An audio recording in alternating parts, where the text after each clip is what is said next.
Welcome to episode 107 of the More Than Anxiety podcast. My name is Megan, and I'm super excited today to be able to introduce you to Linzie Hermsmeyer. Linzie helps ambitious former female athletes in their 30s become purposeful leaders and thriving entrepreneurs, excelling both professionally and personally. She's a dynamic entrepreneur, a fun interview, and a former college athlete with a background in basketball and rodeo. This is going to be such a fun episode. I don't want to take up too much of your time when Linzie can definitely tell you more about all of the great work she does with athletes and entrepreneurs. You're going to love this one. I could talk sports and coaching all day long. So this is a treat for me and for you as well. Enjoy. Welcome to episode 107 of the More Than Anxiety podcast. I promised you this was going to be a really fun interview, and I get to introduce you to Linzie. Linzie, tell them, I made a little introduction. Go ahead and introduce yourself so everybody knows what you do. Yeah, for sure. First of all, thanks for having me on. I've been so pumped ever since you mentioned it. So I'm glad to be here. So I'm Linzie Hermsmeyer, and I am a coach for former female athletes in their 30s, and I help them excel personally and professionally. So we can become, thriving leaders, whether we're at home or at work. So my husband and I live here in Nebraska, so it gets real cold. But thankfully, the weather is great right now, so that's really fun. We get to do life together, and I'm, again, just excited to be here. Okay. So athletes, how athletes, why athletes? What made you, this is such a fun niche. And I was just telling Linzie that I used to be a swim coach. My kids were all swimmers. So I can talk swimming and kind of football forever, but I want to know what led you to coach athletes? Yeah, so I am a former athlete myself. I played a couple years of college basketball and then transferred to compete in college rodeo. So just kind of different aspects of sports. Really, man, I'm just so passionate about it. I just obviously enjoy doing it, but then just what comes out of playing sports is just amazing. And so, I was actually a life coach for women before, and honing in, working with ambitious former female athletes has been a blast. It's something I'm passionate about. It can be such a hard transition from, competing to then real life. You're in your career, you're, building a family, whatever it looks like. And there's not this level of community or accountability that these women once had, or this coach who is helping them, directing them, giving them a clear path, and now they don't have that anymore. So that's one of the reasons. I just love giving direction and just diving into how they can be intentional with their life right now. I think you're in such a sweet spot right now too, because you're getting so much famous backup. I mean, I think we started, several years ago when Michael Phelps kind of he retired, he came out of retirement, but now we've got Simone Biles, we've got Noah Lyles, and all of these Olympians, these athletes, professional athletes who are talking about, look, I am more than a swimmer. I am more than a gymnast or a track star or a basketball player or a football player.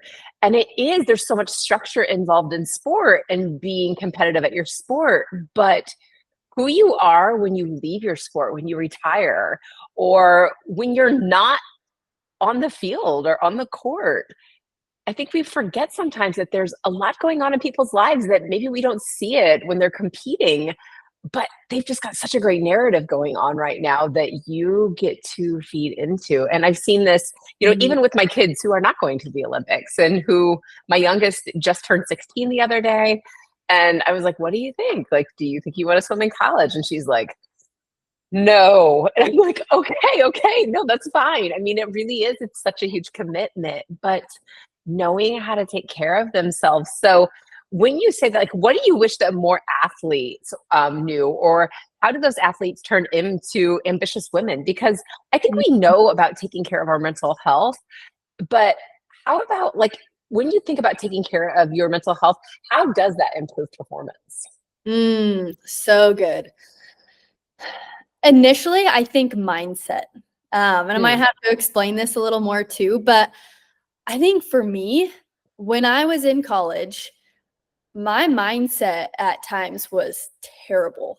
My mm, thoughts would, I mean, you get it. You coach and help people with anxiety. But my thoughts would lead to, just places that, man, I couldn't compete as well. And it was mhm, just and my mental health wasn't as good as it could have been. And that, it just trickles yeah. into every area of our life. So I think, with mindset is a huge thing. I think that would be so helpful for athletes to have more of that. Mhm, Instead of here, take on all of this responsibility, performance, like all of the things. And performance makes me also think of identity. I think when yeah.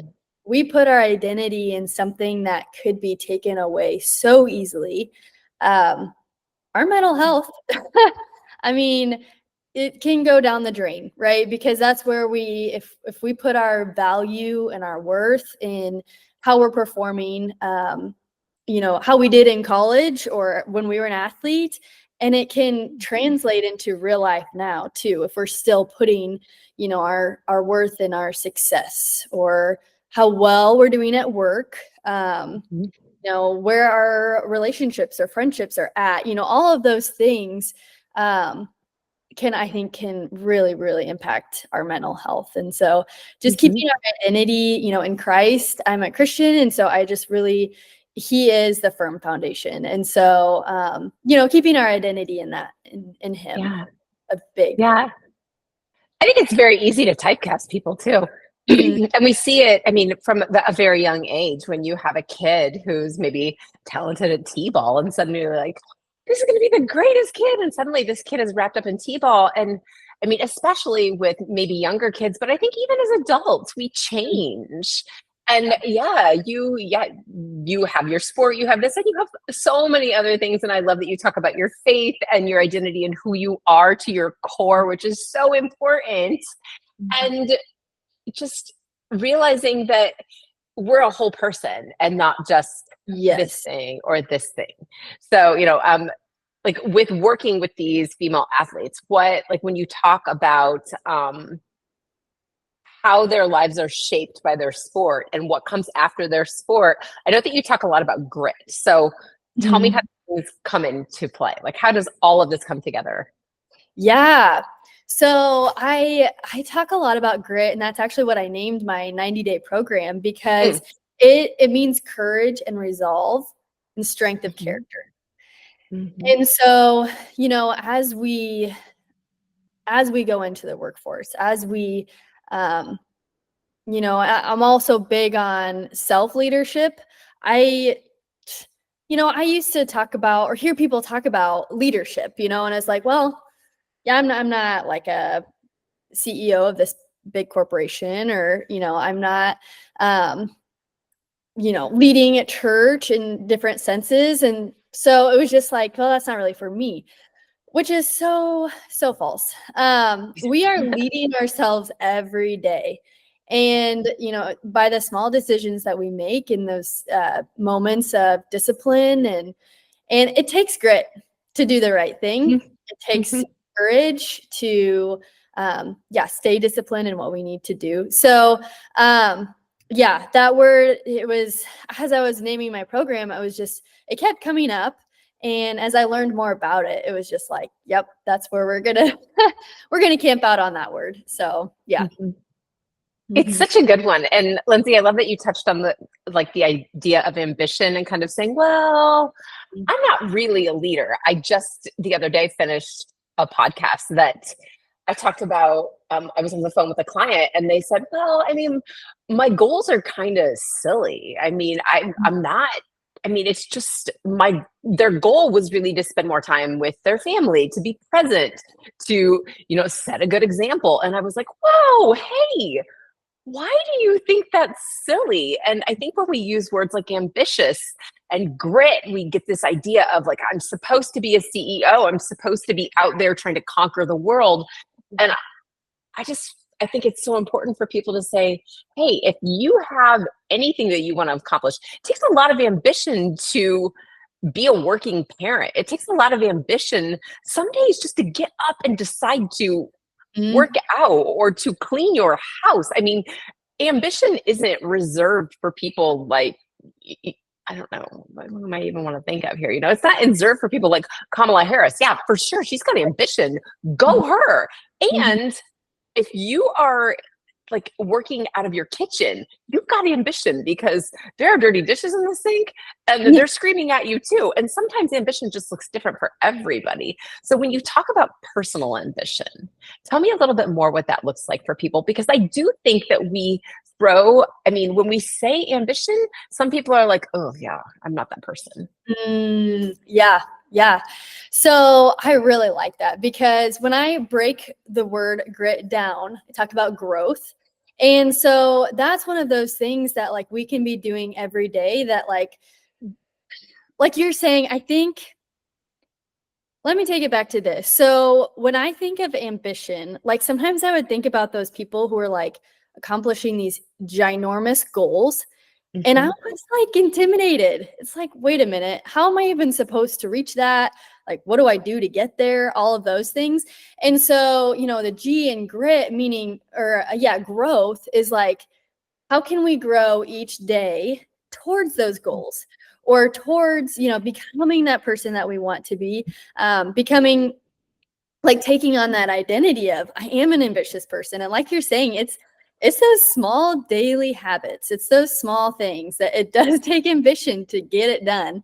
And then, resilience is R and grit. Again, just building up like the capacity. I hear women talk about that, like, I don't have the capacity. And I think, it was in college when I heard Craig Rochelle talking about expanding your capacity. And I think we can always strive for that because when we do that, we are more able to be ambitious in the areas that we want to be.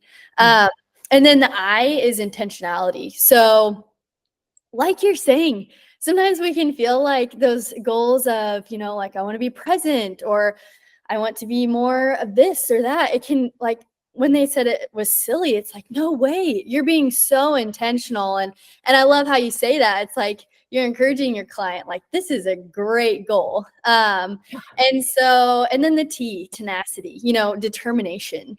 And which, whew, again, it's not easy to do that every day, but we are growing towards that and we are continually practicing. So, it's not about perfection.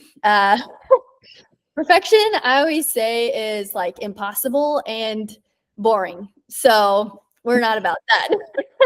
We're about growth and moving in the direction that we want to go. Mhm. Mm. I think that perfection is a funny thing and it comes up so often with people. I just want it to be perfect. I'm like, well, you tell me what your perfect is, and I'll tell you what my perfect is. And then you can decide which perfect you're going for. Mm, Because perfect is like saying it's too cold out. yeah. To who? Right. Your cold and my cold are not the same thing. It's very ambiguous. And I think that we do get stuck in this place where we're like, this is what I think it's supposed to look like. I used to call this Martha Stewart syndrome, where I would look at a catalog or I would look at the magazine and be like, yeah, never going Mm, to get there. It was so overwhelming to me. It's such a silly thing to be overwhelmed about. But at that point, my kids were little and I would look around and think, no, it's impossible. It's impossible. And I remember thinking, okay, wait a minute. Remember, this is a staged magazine, like a photo shoot. This was probably before Instagram and everything, where I'm like, that's what it's supposed to look like. I am in so much trouble. But yeah, I think that idea of perfectionism. But I also want to touch briefly on the idea of resilience. Um, I don't know if you're seeing this with the people that you help, but I feel like there's this idea that everything should be easy and should go together seamlessly. Like we're in this place in time where it's like, yeah. that sounds rough. And Mhm. I think that with the idea of expanding your resilience and your capacity for more, it's also shrinks very quickly because when we don't get out there and we don't start pushing ourselves to do things that are hard or uncomfortable or different, that resilience and that capacity shrinks. And it's like a balloon that you almost like suck the air out of so that it's inside of itself. Yeah. How do you handle that resilience with your clients? Ooh, so good. So good.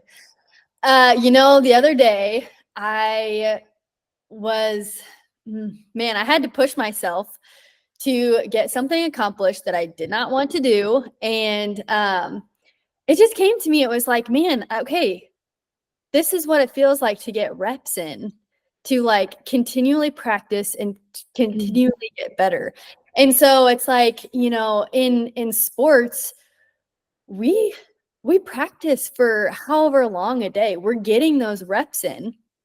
We're building that resilience, that capacity to be able to accomplish more on the court or, you know, um, you know, swimming. And so it's just like, why do we think now, now that we are in our careers or, leading in our home, that it just comes naturally. And it's like, no, we do need to still get the reps in. We still need to practice and yeah, continue to expand our capacity rather than staying stuck like you're talking about. So yeah, I really like that you brought that up. And I know in one of my masterminds, one of my clients mentioned, man, it just feels like after school, I just quit growing. Mm, And I think that can happen for so many of us. It's like we had these teachers in place, we had these coaches in place, we had these people that we were doing hard things with side by side almost every day. right. And now it's like we don't have that as adults sometimes, and we have to seek it out and be intentional about that. So, yeah, I like that you bring that up because it's such a big intentionality piece to it. Mhm. There's Mhm. such a weird space between when you graduate from college and it's like suddenly you just get dropped into this foreign place where your life has been structured, especially for athletes, when it's like, no, there's Yes. practice, there's school, there's sleep, there's practice, school, sleep. But for anybody who comes out of that experience where, okay, we go to school from the time we're 5 years old until at least 18. And then if you go to college, sometimes it's 22, 23, 24, however old you are. And then it's like nothing Yep. and your structure's gone, your friend group is gone, everything that you have to pay your own bills. You're doing all of these things that I have a kid in this place right now where he's coming out the other side. He's been out of college for almost 2 years now, but he's like, what? I don't know what to do with myself. I don't know what to do. I don't know I don't have any friends. I don't know. And I was like, I don't know. You've got friends. You've got it. You just have moved from this little kind of pre-made ecosystem of school into figure it out. Absolutely. Yeah, that's 100% it. Yeah. And we're just left dangling there in this place to figure it out. And that's a Mhm. really big thing, I think, for people to do. And we're always, it's so important to think that, when we look at different phases of life and where we are, we're all just figuring it out. I think people look at athletes or they look at CEOs or they look at a mom who has teenagers versus a mom who has babies, like little, newborns. None of us know what we're doing. Right. Right. Yeah. So what do you do when somebody comes to you and they're like, what's the right way? Or what's like, how do you do it? Like, how do you Mhm. handle things like that? Yeah. Woo, such a good question. I there's this quote, again, Craig Groeschel, just highly recommend. He talks about our lives are moving in the direction of our strongest thoughts. And Hmm.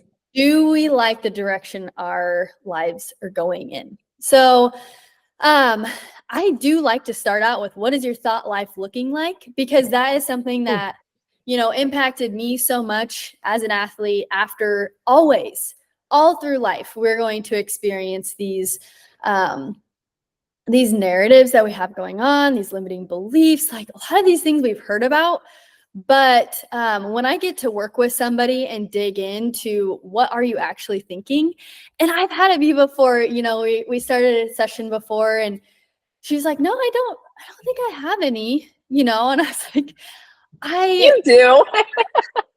I loved it. I was like, okay, we're gonna dig in a little bit more here because the way that we do life or things that we feel like just isn't aligning with how we want to be or accomplish or whatever it is, it stems so much from our thoughts. And so as we dug in more, it just like kind of uprooted some of those things that she didn't even know she was doing or those thoughts that she was having. And so that is where I do like to start a lot of times is what is that looking like for you and how do we need to switch that mindset. So again, that quote just, it impacted me big time in college. And it's always just a good reminder of, what am I thinking about? Because that's where my life is headed. So well, first of all, that was like a total mic drop quote. I love that quote. And but I think it is funny. We don't pay attention to our thoughts unless they're scaring us. If they scare us, they take all of our attention. But any other day, we just let them float through like it's the truth. I don't have any thoughts. You do all day long, so many. But we just assume that we think it and it's true, or we don't pay any attention to it. But you're exactly right. I think that idea of what's your thought life? Your thoughts make your life happen. And so many people are like, I don't have thoughts about that. And I'm like, you have so many thoughts about that. But getting to that place where we actually stop and notice, oh, that's just a thought, and not for crying out loud believing every single thing that floats through our brains. Yes. That is such a good point. Yeah. I mean, especially, I don't know, I work with a lot of people who are anxious, and I know you do too, that especially when they get to the place where those anxious thoughts are driving their behaviors and they solidify those thoughts and they get stuck because they just feel so real. Yep. Yeah. The more we think a thought, the more it happens. Like you're saying, solidifies in those neural pathways. And it's like, again, if we don't know that that's happening, if we don't know it, then it just can over like run our lives. And that's what was happening with me in college, and it sucked. Like it was just not fun. And so I don't want that for other people. And so I just love getting to dive into mindset, and it's so much deeper than I think sometimes. It's really just ultimate mindfulness, right? I think a lot of times people say mindfulness. So that's like when I go outside and I try to feel the wind, or I do the 5, 4, 3, 2, 1 method. And my answer is always yes. And it's really noticing what's going on in your mind and realizing that you get to choose those things. That was a huge revelation to me, that I'm like, wait a minute, I can choose what I think. That's an option. I don't know. Obviously, I think that like if I would have stopped to think about it, it would have made sense. But I remember hearing that, and it was just such a turning point in my life and how I related to myself, how I related to anxiety and everything else. But really, for anyone who has not spent any time journaling or paying attention to their thoughts, that's earth-shattering stuff. Absolutely. And I remember this time there's such a big contrast between these two things that happened in my life. And I wish I could say this was longer ago. I mean, it was a while ago, but it was like, as I was building my business, I let my thoughts go. Like I wasn't being intentional about knowing what they are, what to do, about it. And so it led ultimately to like an anxiety attack. And it wasn't, like full blown, to some extent that some people experience. But the contrast was then, okay, whoa, something needs to change, like what am I thinking about? How am I living life every day? What do I need to change? And as you know, that's just like my body was telling me something's got to be different. And then the contrast of, a while later, it was like I was about to let my thoughts run me again, it was like, no, heck no, we're not doing that again. And it's like, okay, I got to do something. And so it really was like, I think that night I got up, I like journaled, I read a little bit, replacing the ick with Mhm. what is real and true and positive and not toxic positivity, but like the actual Right. real thing. And so just the contrast of those two things, what led to different outcomes Mhm. was being intentional about, nope, we're stopping this, we're doing something different. So good. Yeah, capturing your thoughts and really, these are the things that I wish we taught in school. I Right. wish that we could teach kids, hey, we're going to think on purpose. And since we're thinking on purpose, we also have to pay attention to what we're thinking on Mhm. purpose. And I think that, especially in the place where we are right now, with so many kids who are really struggling with mental health issues, I mean, from kindergarten all the way through college and adults too. I think that's so good. But that's some Absolutely. really, really good stuff. And I'm so Mhm. excited to be able to tell people how they can work with you. So tell them what you do, what you offer, where they can find you. And of course, I will always put all of these things in the show notes. So anyone listening to this, whether it's on YouTube or wherever you listen, it will be there. Click the links and make sure that you are connecting with Linzie. But yeah, tell us more. Yeah, so I offer Grit, this program. It's a 90-day in-depth mastermind. Also, there's personalized one-on-one coaching with it. There's monthly trainings, and it's all curated specifically for former female athletes. And yeah, so if someone is interested in working with me, they can book a free consultation. I'd love to get to know them, their goals, and just how we can move forward in a good way and, help them get unstuck. Yes, So yeah, yep, book that free consultation and I'd love to visit with them. that is fantastic. All right. Yeah, And you are on social media? absolutely. Yep. Linzie Okay. Hermsmeyer on Instagram and Mhm. same on LinkedIn. I spend most of my time on Instagram. Mhm. So yeah, love to connect with Great. people there. Perfect, Lindsay. This has been so much fun. I've loved talking with you. You guys, she's got everything you need. You need to reach out, check out her program, look for Grit, tag people in this who need to hear it. Tag Mhm. your athlete friends, tag their parents or their siblings or whoever else needs this, or just really ambitious women who are out there that need some support. So, Lindsay, thank you so much for joining me today. It has been a joy. Thanks for having me. I love what you're doing, and I just Thank have you. enjoyed having a conversation with you. Thank you. It's been so, so much fun.